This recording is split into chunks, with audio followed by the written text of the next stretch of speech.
Well, Good job.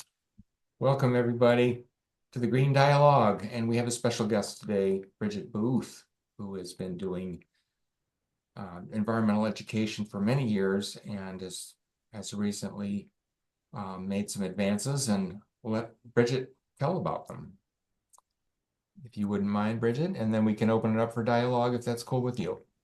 That sounds great. Do you want me to keep to a certain amount of time here? Like, what's your normal structure for these 1 hour, conversations? up until 10 o'clock. If you run a couple minutes over, it's up to you. Okay, well, I definitely won't talk that long. But if it's a half hour and a talk and a half hour dialogue, that's Okay, great too. yeah, that's great. I really would hope that what I have to say today can kind of spur some conversations and maybe spark some ideas for some collaborations within, our region, our area. So, really excited to be here today. I don't normally get to attend these Green Dialogue conversations because I'm teaching usually during that time. So, really excited that Sam invited me to be with you today. Usually, I'm coming to you from East Lansing, where I live. Today, I'm in Grand Rapids. My son is participating in a summer, like a collaborative design program at the Kendall School of Art and Design. Hmm. So I'm kind of talking in the lobby of where I'm staying. So hopefully, we won't be hearing too many interruptions. It's been interesting finding different places to work throughout the city. So anyway, thanks so much for having me here today. Just for context, I am a teacher at Haslett Middle School. I teach eighth grade science and have been there. Oh boy, these last years run together. I think that this will be my seventh year. That makes, yeah, I think that's about right. So I kind of started working with Leroy when I applied for one of the grants from the Environmental Commission, the Green Infrastructure Grant. So was able to do some work in a courtyard and plant a rain garden and do some things there. So um, I know that this is a great community, and I know that you're very supportive of environmental efforts throughout the township. So really looking forward to sharing a little bit about what I've been working on at both at the middle school and then at a larger kind of state level. Um, Sam, did you want to say something? I see your little hand is up. Sam is he's in a meeting for Oh, another 5 or 10 minutes. gotcha. Okay. He wanted to save his spot in line, however. He will be back. Okay, great. Just thought he was raising his hand. So I thought I would start with sharing some slides that I created for a conference, actually that I attended last fall. That was sort of an update on some work I have been doing regarding climate education. Um, again, for my district, but also kind of as sort of modeling what could be done at a broader, more large scale kind of state level. So if I have the ability to share my screen, let me give that a try. I think I do. All right. Can you all see those slides? Yeah. Excellent. Okay, so I'm just kind of talk about this project, and if at any point you have questions or want to interrupt me for any reason, please feel free to do that. Otherwise, I'll just kind of rattle on. Thank you. Give you some ideas about what I was doing here. Um, so this is something I was kind of calling from the ground up, and it turned out to be a pretty apropos title because since I was doing this work, a lot of other things have happened as a result of it. So I think it's a good place for us to begin. So then you can kind of see about some of the things that are happening within the Haslett School District and how hopefully that will spread out a little bit more to some of the other school districts in the surrounding areas. So in addition to being an eighth grade science teacher at Haslett Middle School, I am also involved with MAO, which is the state environmental education agency the Michigan Alliance for Environmental and Outdoor Education. I have received professional environmental education certification through Mayo a handful of years ago, and was also a president for the organization for a couple of years. And what I'm doing for them now is more within the realm of the climate education work. So I'll chat a little bit more about that later. But a couple of years ago, I was awarded a grant from the North American Association for Environmental Education, which was in conjunction with a fellowship. So the Sea Change Fellowship is basically a program that is for people within the realm of environmental education to work on advancing environmental education, but also civic engagement. And so every handful of years, they have a new cohort of individuals who participate in the fellowship. And the year I participated, the focus was on climate and climate education. And so to apply for the fellowship, you kind of have to have an idea of a community action project that you're wanting to work on. And so mine was around creating a cross-curricular climate education model that, would be an example for how climate education can be done at a middle school setting. And that came from the idea that, climate education really sort of falls on the shoulders of science teachers. And, when you kind of take that into the context of everything else you have to teach, it just makes it so that, there's very little climate education happening in our public schools. And considering the climate is rapidly changing, it feels like something that needs to change, and that we need to really get more teachers across different subject areas talking about climate, and getting our kids to, be prepared for the changes that are already happening. So the cool thing about the fellowship is that it really is meant to drive your projects towards action and engagement. And so my ability to participate in this program allowed me to kind of think, more about what I was doing as a science teacher, but also invite other teachers on my team to participate in a more meaningful way. And then it really sort of led to all of these things that our students were able to do and are still doing towards sustainability and all of those things that we want them to do, to be more engaged as citizens and to really be thinking about sustainable solutions to our problems. So I sort of set this whole thing up as, from the ground up, sort of like you're taking this big hike. And so before you start walking into the mountains, you kind of have to set up your base camp and think about what do you need to do. So at the beginning of this fellowship journey, after a week of leadership training that was from the NAAE is their sort of mouthful of an acronym, they took all of us and, really gave us a lot of background and really showed us a bunch of resources and kind of set us up to begin this fellowship work. And just so you have context of the fellowship group, this is an international organization. And so we had 30 people in there, and they were from all over the world.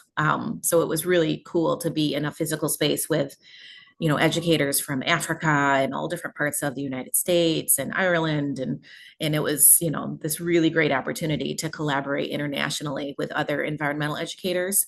And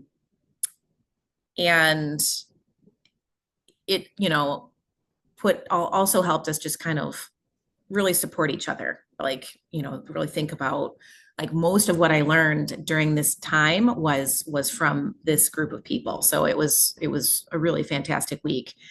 And I was one of only 2 formal educators there. So me and one other teacher who were classroom teachers were part of this fellowship. And it just so happened that other teacher was also a Michigan teacher. So Michigan was really represented well in this fellowship group.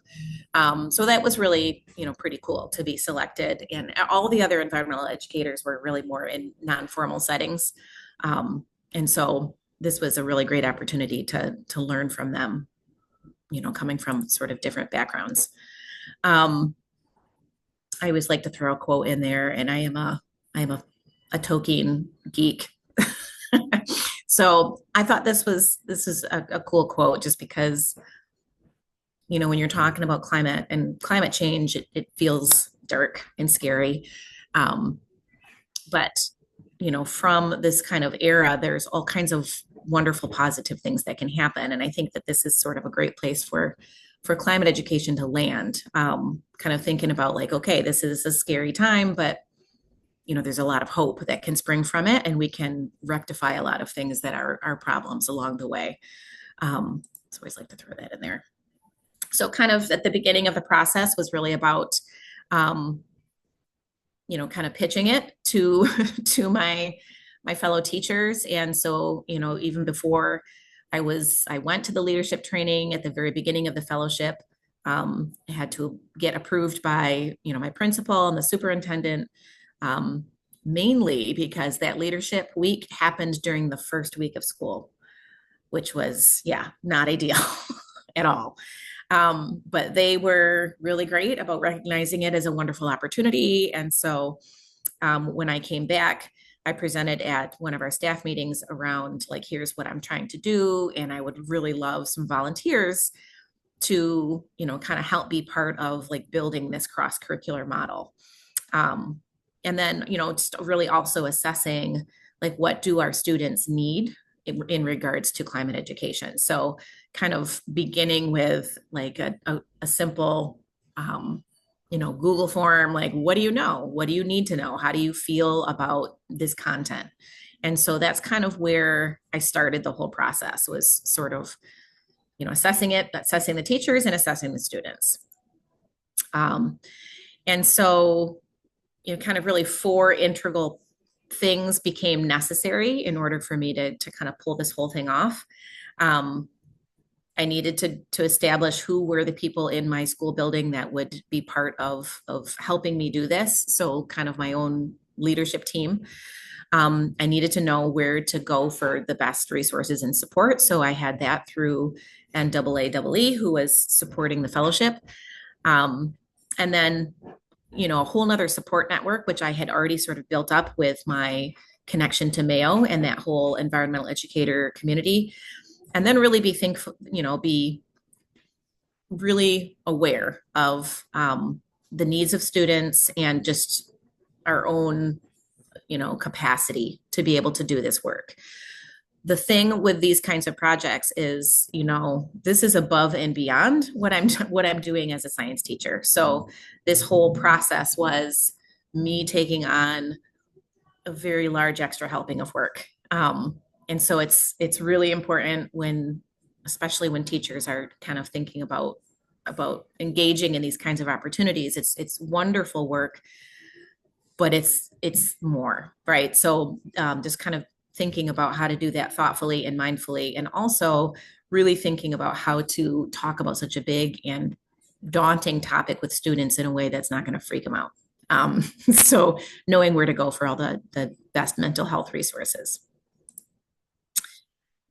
So once I've established the teams and I knew where to go for support, it really was about, okay, how am I now working with the teachers that have volunteered to help and the students that I've identified as student leaders. So the student leadership team really came from, I gave all the 8th graders. So at Haslett Middle School, we have usually around 200 students at every grade level. And so I am one of 2 8th grade science teachers. And so surveying all 200-ish 8th graders in regards to what they already knew and what they felt like they needed to know really helped me identify the kids that were kind of passionate about doing more. This sort of came from, like, I also am the lead for the environmental groups that are happening within the middle school. So what started as a conservation club, which I now call the C team, the Student Environmental Action Team. Those kids, but also others that you wouldn't maybe expect that were really sort of like, yeah, I'm willing, this is a topic that I care about and I'm really to dig in a little bit more. So I was able to find the students that were willing to meet during lunch and really kind of helped me build the whole thing. And that became a really integral part of the process, was bringing students in right at the very beginning, not trying to just plan the whole thing out as like a team of adults, but bringing students into the planning process, to me, proved to be the most essential part of this whole thing, because with their input, they were able to say, here's what we need, and nope, don't do it that way. And once we started doing some lessons, they were able to say, yeah, that worked, but it would have been better if. And so it was a really valuable partnership. And one of the integral things to think about with climate education as well is young people are very accustomed to adults in their lives telling them that it's their problem to fix. That, oops, sorry, this happened. Now you guys are the future and you're going to make it better. And that is not appreciated. They don't care for that. And I don't blame them. So it is, when you approach climate education this way, like, hey, this is a big thing, nobody's doing it, so let's figure out how to do it together. When they see it as a partnership, it becomes that empowers them more than overwhelms them. And so that was a really key part of the whole process. And then, thankfully, I had a group of teachers that, raised their hand to say, yeah, I'm in, but I don't teach science. So I feel like there's a lot I don't know about climate change. And so, fortunately for me, the teachers that were willing to participate at a deeper level were the teachers on my team. So we have 2 teams, and each team has a science, a social studies, a language arts, and a math teacher. And so my particular team of 8th grade teachers were the ones willing to sort of build this with me, which was pretty awesome. And it also happened that these teachers also were on the equity team for this school, which, makes sense. These are the teachers that are willing to kind of do that extra work. So good morning. So we started working on that together, and we were able to use those monthly meetings to kind of start talking about, how do we do this? Like, where do you see it fitting in your curriculum? They are the experts in their subject areas. So I looked to them to tell me, like, oh, maybe we could fit it in at this time and maybe connect it to these standards. And so we spent some time kind of working those things out.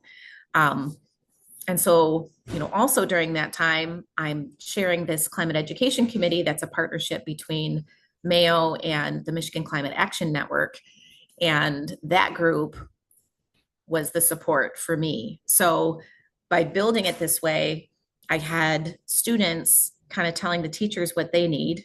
And then I had the teachers telling me what they needed, which I could then go to this committee and say, okay, here's what these teachers need.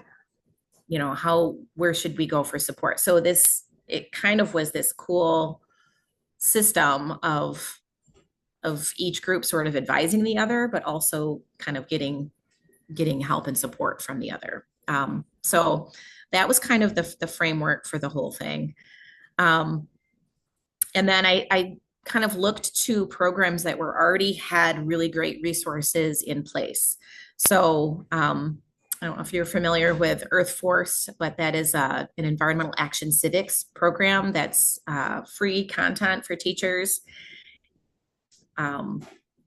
It was, a great place for me to start with my leadership group of students to kind of like, okay, what does this mean? What are we doing? What is climate education all about? And ultimately, what's the goal for doing this kind of education? And, the goal is to create environmental citizens, like citizens that are environmentally literate and are, thinking about sustainable solutions. And so that's where the Earth Force curriculum came in really handy.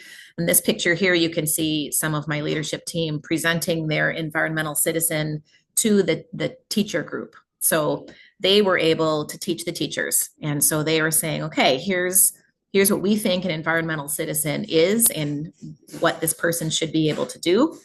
And this is why we need climate education, and we need it to address these things. So it was a really cool opportunity for students to kind of change roles, right? Like the teachers were the students in this situation, and the students were the teachers. And so that kind of led nicely into some of the other work we were doing as a building with the Green Schools program. So are you all familiar with the Michigan Green Schools? It's probably on your radar. So that's run through EGLE, the Department of Environment, Great Lakes and Energy. And we at Haslett Middle School are certified as an Emerald school, which means we are kind of the next tier up from the standard green school, which means we are doing, a few more of the criteria that you need to meet in order to be designated as a green school for the state. So kind of combining that, and then, with everything we were doing with all this extra climate work, we were able to kind of plug that into this framework, and that allowed these students then to be recognized and celebrated at a state level, which was pretty cool. So the picture that you see there on the right is this group of climate education leaders combined with some of my other C team, and they are at the Sustainable Summit.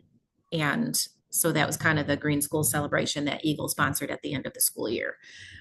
So they were able to go there, and it was set up like a conference, and, kind of learn about all these other resources throughout the state, and also share the work that they had been doing, which was pretty cool.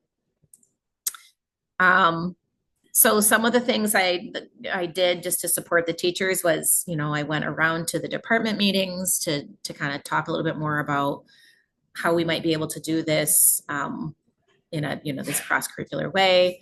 I shared a bunch of resources through the Google Classrooms that teachers are already familiar with. So I created a whole Google Classroom for climate education, leaned a little bit on ChatGPT to kind of do the boring stuff like aligning the standards. So thinking about where the climate education standards aligned with each subject area, and then looking for overlap. And then, of course, trying to be flexible so that teachers felt like it wasn't something that they, that was being thrust upon them, but they had a lot of freedom in like when and where the climate pieces would land. And so this was, kind of one of the main points that I was trying to make throughout the whole process, and something that I continue to tell teachers in the work that I'm doing now, is that you don't have to be a climate expert to be a climate educator. And I think that there's a lot of hesitation from teachers to really authentically teach climate change because they're worried that they don't know enough about it, especially when they're not science teachers. And also, they're worried about the political ramifications, and, feel like it's a touchy subject. And we're just at a point where we need to make sure that kids are prepared. And so we need to sort of plow through and not worry about not having all the answers, especially when you are, the students are kind of learning along with you. So again, that whole just making sure that you're turning to the right resources and you're doing this work in partnership, then you can't go wrong. And so, this is just some of the stuff I was doing in my own class, just to kind of set the baseline level so that kids understood when we talk about climate change, like, what does that mean? So I knew that they had the science background. They understand what the greenhouse effect is. They understand why there are, some molecules in the atmosphere that are not greenhouse gases, and why some are, and what is the relationship between climate change that we're experiencing now and human activity. So I was, laying all of that groundwork in science class. So I knew that they had the science down. And what's important about tying it into other subject areas is that there's so many other layers of climate education in regards to, how it affects humans and societies, and all of the art and the discussion and conversations and communication around climate change needs to happen in these other realms. But I was kind of laying the groundwork for the whole first part of the school year so that when they started getting these lessons in the second half of the year in other subject areas, they kind of already had this baseline knowledge. And then I also was able to connect it to like bring them out into the community. So that's the other really important part of climate education is making it very place-based. It's important for them to learn about the global impacts of climate change. And, everyone, of course, is impacted by looking at those poor polar bears. But it makes it also feel like it's an over there problem. And so bringing it to like what's happening in our own community is a really important part of it. And so it just so happened that the MSU Museum had a really cool exhibit that was focused on food and the food industry and where our food comes from. And that was all connected to climate. So we had already a field trip scheduled to go to the Wharton Center. And so I just tacked on this MSU visit so that they could see how these important concepts were being shared with the public through science and art, this kind of blend. So we took this great field trip. We took over 200 students to the MSU Museum, and they participated in these and kind of exploring these exhibits. Can you hear me okay? There's some background noise going on here right now. It's bearable. Okay. Sorry, that's the problem with being in a public space. Okay, so we took this cool trip, and so what my leadership team was doing during this field trip was they were really observing how their classmates were interacting with the exhibits. So their role was to kind of just see like, okay, where are they, what kind of exhibits drew their attention? What were they doing once they were there? What kind of exhibits caught your eye? And then we were able to kind of build that into what ultimately ended up being this curricular unit on kind of like agriculture. And so that sort of came from not just this museum piece, but also what the social studies teacher was doing, which was really spending some time talking about in the Reformation movement, the rise of industrial agriculture and how that really changed how we produce food.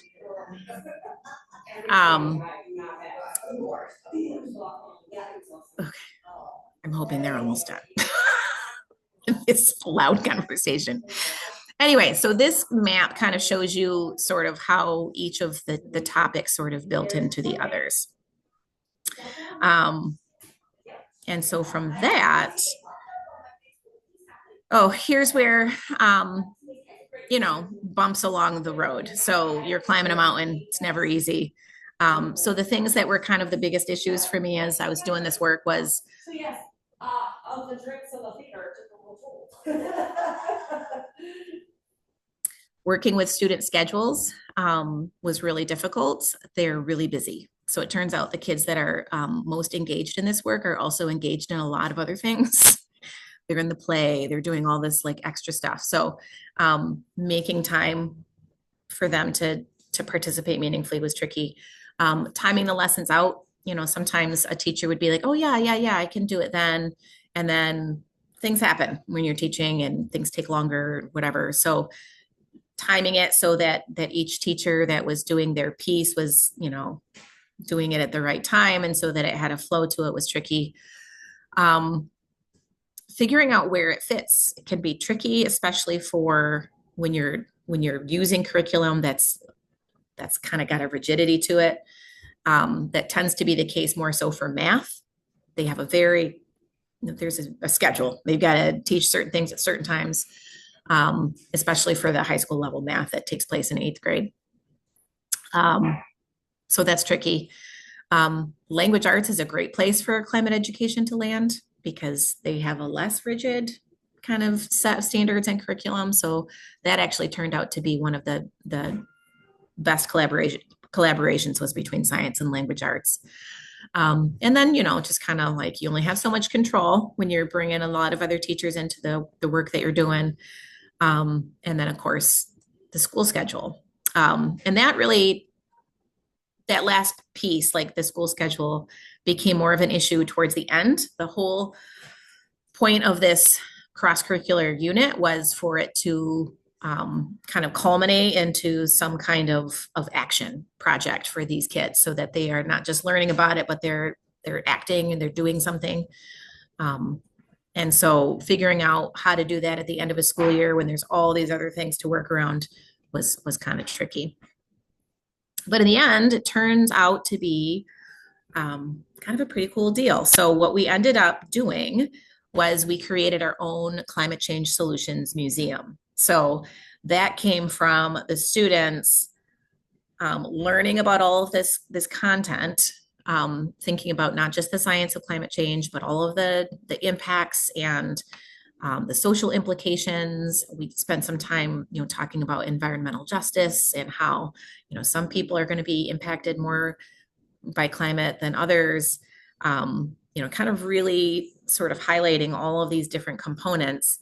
And then how can we bring that all together to educate the school community? And so that MSU Museum was a way for them to see how museums are able to share information, again, through these different mediums. And so students were tasked with creating a museum artifact.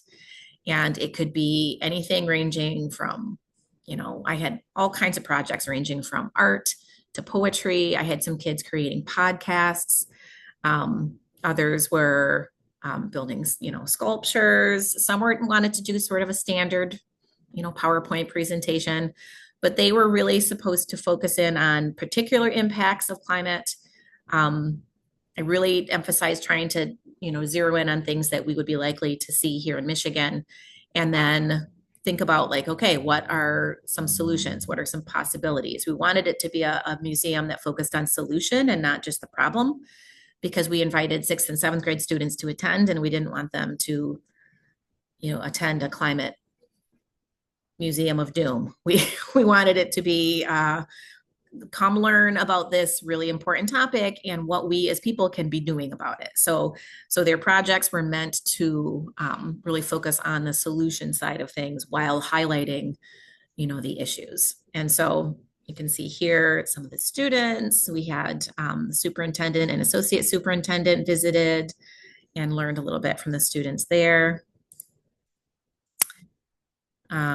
So this is some of the leadership team that, helped set the whole thing up and kind of really think through how it works, how we would invite other teachers to attend with their students, what would the students do while they were there. So they helped me create kind of an interactive, sheet that they could fill out while they were moving through the museum. I have a video here, but I don't know. We'll see if it plays.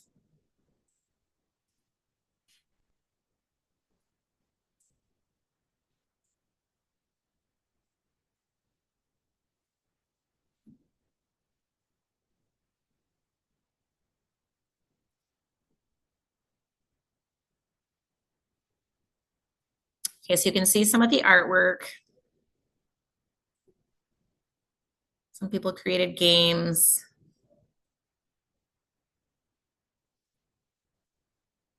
That was a game there.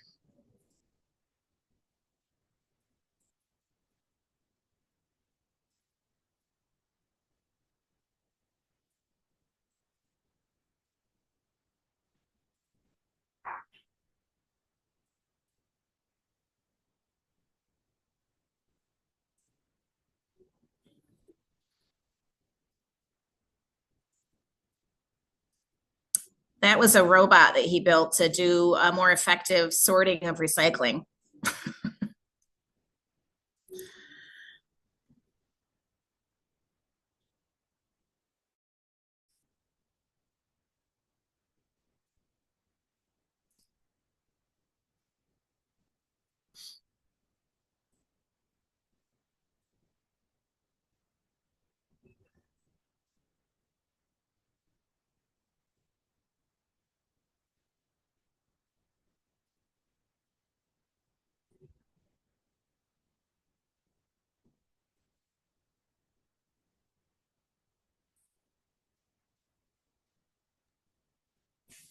We recognize Harrison there.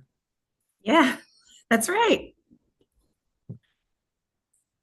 Yeah, Harrison, I cannot say enough about that human. He is incredible. You know that. Talk more about him in a bit. And actually, I'm glad that you mentioned that.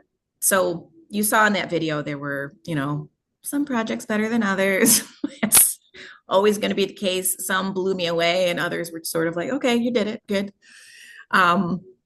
But overall, it was really cool watching them because part of what they had to do was sit with their exhibit and then interpret it for the 6th and 7th grade students that came in. So it wasn't just setting it up and walking away. They had to sit with their project and then kind of explain it to their, their younger schoolmates. And so we talked about how education is action, and sometimes just helping other people understand is taking action. And that was a big part of creating this whole concept. And so, yeah, there are some students over here on this side. So you can see Harrison and then Maya Beauregard, which those two have become my superstars. So these guys over here were freshmen in high school at this time. So I had this 8th grade leadership team, but then I had also reached out to the group that was in my environmental club the year before as 8th graders. And Harrison and Maya in particular, I just knew they were going to be students that would want to help. And so I reached out to see if they would want to, be part of this. And they jumped in with both feet. And their level of leadership really was the thing that was the most pleasant surprise out of all of this, was just how they were able to provide some guidance for the 8th graders because, they were kind of that next level up. But they were really tasked with kind of thinking about what we were doing here in 8th grade, but thinking about, like, as a school, as a district, how do we take these kinds of ideas and really, get the district thinking more about environmental education and sustainability. So, so a couple of things. So here's some of the outcomes from just doing that in that 1 year. So I did the pre-survey, and then I asked the kids the same question at the end of the year after they had gone through the whole process in the museum project. And so here they were asked to rate their overall knowledge of climate science, 1 being I know nothing, 5 being I know a great deal. So you can see a lot of them put themselves in the 1 to 3 range. And then afterwards, they really felt a lot more confident about what they learned and their overall knowledge of climate science. So nothing lower than a 3. And initially asked, how well do you understand the social implications of climate change? A lot of them felt like they knew some stuff, kind of put themselves in the middle. And then afterwards, you can see how much more they felt like they knew. So their confidence level really increased in that realm as well. Do you think it's important to know about how the future will be affected, or how human populations in the future will be affected? And, while a lot of them already were like, yes, that's important, there were a good amount that were sort of skeptical about that. And that really changed, that they were like, whoa, okay, yeah, we got to figure some things out here as humans on this changing planet. So that was a huge outcome. We talked a lot about, like, how we feel when we're learning about this difficult content, and you can see that their feelings are everywhere. Some of them are feeling okay at the beginning. Many of them are feeling, frustrated or sad or overwhelmed. And so those didn't shift much throughout the process, but when asked, would you like to learn more? They feel like they learned some strategies to deal with climate emotions and climate anxiety and that eco-anxiety that we feel when we're learning about how our environment is struggling. So they learned some things about managing those emotions, even though they're still experiencing all of those emotions. And this one is, I think, the most meaningful to me. Like, do you feel that you personally can do something about climate change? And so many of them were like, no. a lot of them in the maybe range. And then you can see afterwards that the vast majority are saying, yeah, I think I can, or maybe I can. So that no number really significantly dropped. So that in and of itself is great, that, you know, that group of 8th graders really learned a lot throughout that year. But the most meaningful thing, and I think I guess what's most important to share with this group, is where it's gone since then. So, as I said, the high school students that I brought in during this time, really just took this to the whole next level. So once we got going, they created their own acronym. So they became the SEAL team, the Student Environmental Activism Leadership. They designed their logo for it, which you can see there up in the corner. That was Maya's logo. And here's some of the things that they did throughout the process. So they helped advise the teachers on climate lesson development. So they actually met with the leadership team and talked about, like, here's what we feel like we need to know and what you need to make sure you include. In that picture on the left, you can see them virtually meeting with Denise Keel, who is the executive director for the Michigan Climate Action Network. And what she was doing was giving them some guidance on how to address the school board in asking for more meaningful work in sustainability for the district. And so, you know, she was able to hear their questions and advise them on that action piece. You can see on the right is where they are actually presenting to the school board. And part of this was presenting the work we had done to earn green school certification for that year, but it was also their asking for more and saying, you know, we would like to see the Haslett School District really working more in the realm of sustainability. So they created the whole presentation and you know, did their own advocating for those sustainability efforts. And then they actually helped me create, which was sort of the last piece of my fellowship work, was I had received grant money to train teachers in the district for how do I teach climate, especially as not a science teacher. So I ran a workshop in June. Unfortunately, I had to do it in June. And so a lot of teachers weren't super excited about doing PD in June, but I got a good handful. And those students, those high school students, helped me plan the agenda for that PD day. So they were able to participate way more meaningfully than just hanging out. Like they were learning some stuff, but they also were presenting. And they were seeing how the teachers were, you know, having these conversations around meaningful climate education. So that was a really cool culmination of the whole thing. And since then, we now have a district sustainability team that started last year. We have a new superintendent for Haslett Schools, I'm sure you know, Patrick Malley, and he's been very open and listening to, he sat down with the SEAL team and listened to everything they had to say. And from there, we now have a team that is made up of teachers from every building and some high school students, as well as some administrators. And we are currently working on writing some goals for the strategic plan and to really start thinking about the next time we have a bond, how we can build sustainability into anything that we might be doing for the bond effort. We are working on trying to get all the schools to collaborate a little bit more. Everyone's kind of in their own little box. Everyone's doing some things, but trying to work on more district-wide sustainability efforts. Really working on creating this connection between the C kids in middle school so that they become the SEAL team in high school, so that we can kind of have this, you know, sort of feeder into this environmental leadership. Maya and Harrison have presented with me at several different conferences now, one of them being the Michigan Science Teachers Association, where we talked about this work and how students and teachers can work in partnership. Obviously, Harrison sits on the board for the Environmental Commission, and Maya sits on the student advisory team. So they are just doing all of this incredible work. And since then, they've also been invited to participate on the statewide youth action and advocacy environmental action group. And so this has really led to all these opportunities for them to really participate in a meaningful way. And then for me, I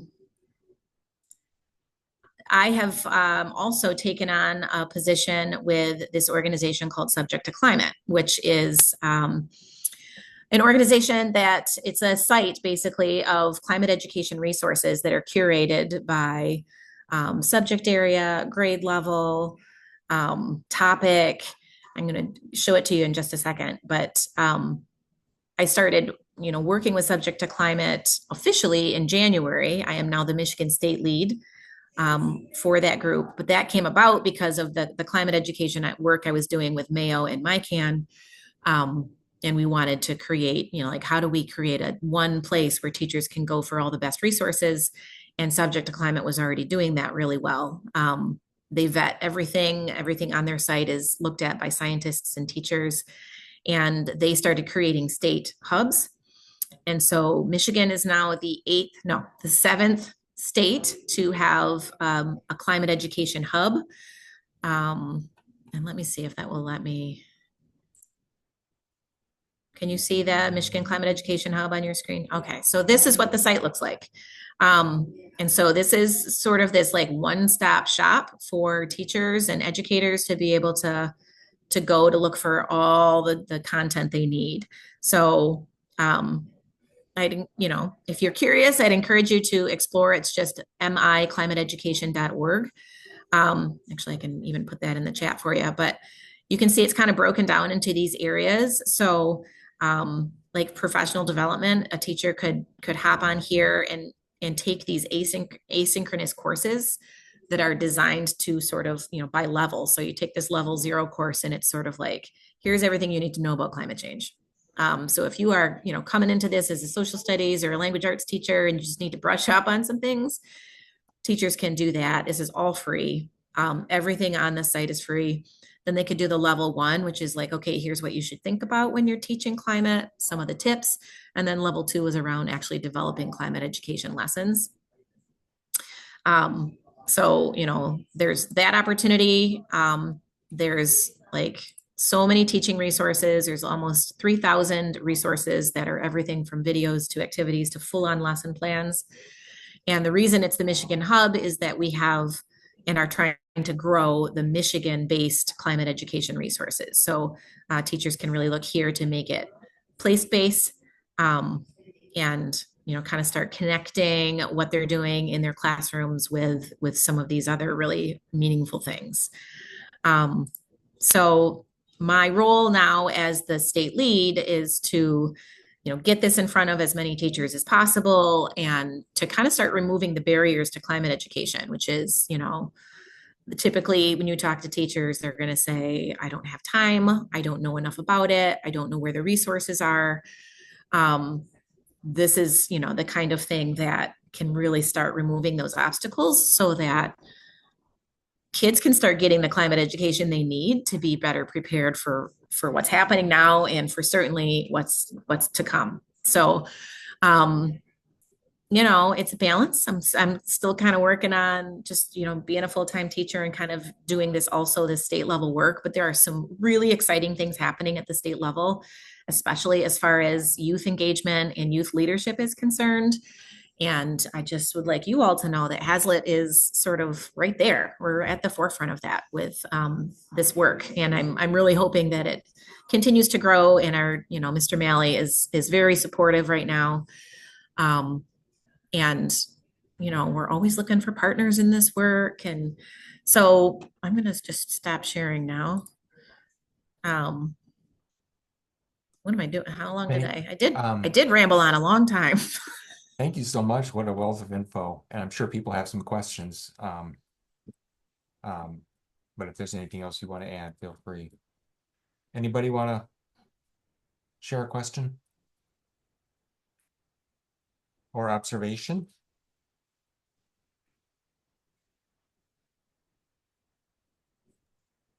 That was a great presentation. Boy, all the great stuff that you're doing. I'm wondering, does it ever come up, maybe this is a civics class, where you talk about local, state, and federal policy, how it is dealing with climate change?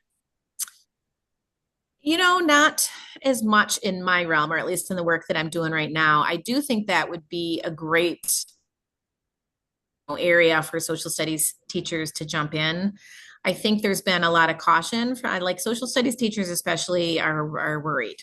I think they already get a little bit targeted from, some of the other stuff that they try to tackle. And the political climate right now is not super friendly to that. But I will say that Haslett seems to be pretty open. Like there's some naysayers that show up. We have some people, at board meetings that might be vocal about stuff like that. But so yeah, so far we haven't really gotten into a lot of the policy stuff, but I think that would be a really cool thing for students to explore, John. So if you have ideas around that, I would love to hear them. Well, you may want to just start with local township policy because we do have a climate action plan, and that might be because you get to the federal and even the state levels, it gets really uh, yeah difficult. But maybe if you at least initially started with township policy, that might be an easy way to get into it. Yeah, that's a great thought. Who would be the best person to talk to for that, do you think? Well, let's see. Bill McConnell is the chair of the Environmental Commission. Okay. John Sarver is a pretty good bet. Well, I'm on the Environmental Commission, but Bill McConnell is the chair, so he'd be the best person to kind of. Okay. Yep. I love that idea. Thank you. There's a question from Kim Peters. Hi, more of a comment, but Mhm. my dad was a biology teacher, and my mom and my sister, and half my family were teachers. But my dad was instrumental.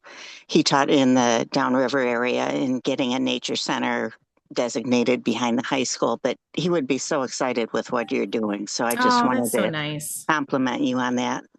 Thank you. Yeah, that well, Haslett has a great legacy of environmental education, actually. We had that cabin back there, and there was this whole historical program and environmental education built into that. And so I know that a lot of teachers before me were doing some really important work. So it's nice to build off of that. It sounds like you've taken it to the next level, though. So good on you. Thank you so much. Yeah, it's a lot. Like there are definitely times, especially during that fellowship year. And then, I guess I should mention that last year, so that fellowship, that museum happened 2 years ago, and last year's eighth graders didn't do a museum project, but they developed separate climate action projects that they then shared with the school. We had some climate action days, so it was, a little bit different. But their projects were really around making recommendations for the district. And so the sustainability team is now looking at some of those student projects to be able to prioritize some of the things that we want to do as a district. And a lot of that is around school cafeteria. So much waste. And I know that this group has probably just talked about composting and a lot of those things. And so that would be an area that we would love help and partnership in thinking about sustainability around our school cafeterias. So yeah, it's a lot, but it's so rewarding seeing how good it is for these kids to be able to feel like they're doing something. It's so good for their mental health and for all of us really to think about what the world's going to look like in the future. So yeah, it's important to see how different aspects of everyday life are related. And absolutely. that there's a connectedness there that Yes. sometimes gets lost in the message. But there, regarding composting, Leroy, I don't know the guy's name, but the guy in Haslett that has the various composting setups. John Birnbaum. Yeah. Yeah, he's doing demonstrations and wants to be doing more of that, more educational stuff. So he'd be a good resource. Yeah, if you could send me some contact info, that would be fantastic. And I'm sure Harrison is already talking about it. Harrison has some ideas too for Yeah. Well, along the food stuff and saving food, not wasting like food waste and that sort of thing. So well, this has been a very rich conversation. I hope you'll come back. And if you've got, we have been doing this for several years now, every day, pretty much, or every week, and different topics. you you've meet got- every week? We do. Wow. I mean, not everyone shows up every week, but it's been going pretty much since COVID, pre-COVID. And yeah, so come back again if you like. Just drop in if you don't have to announce yourself, but we often have guest speakers, and thank you for being one of them. Absolutely. Well, thank you again for inviting me. So Bridget, sorry I was a little bit late, but just in knowing you for a short time, I knew you were doing great things, but just seeing this today, I'm overwhelmed. It's Oh. incredible that what you're doing, and it's just great. Thank you. That means a lot to hear. And yeah, if any of you have any thoughts at any point of how we could, help each other in this work, I'd love to hear it. Thank you. So any other parting comments before we move on to our next adventure? All right. Thank you, Sam, for inviting Bridget, and everybody for the attentive conversation. Yes, thanks everybody. I appreciate all that you do. Oh, Thank Bridget, you. Bridget, would you mind sharing your email just in case people have a follow-up question? No, I can definitely do that. Okay. You want me to So, share it here now or on a, if you want to, that might be easy for some, easier for some. I'll just I'll put my personal one in there just because that's, I can shut off the video too if you prefer.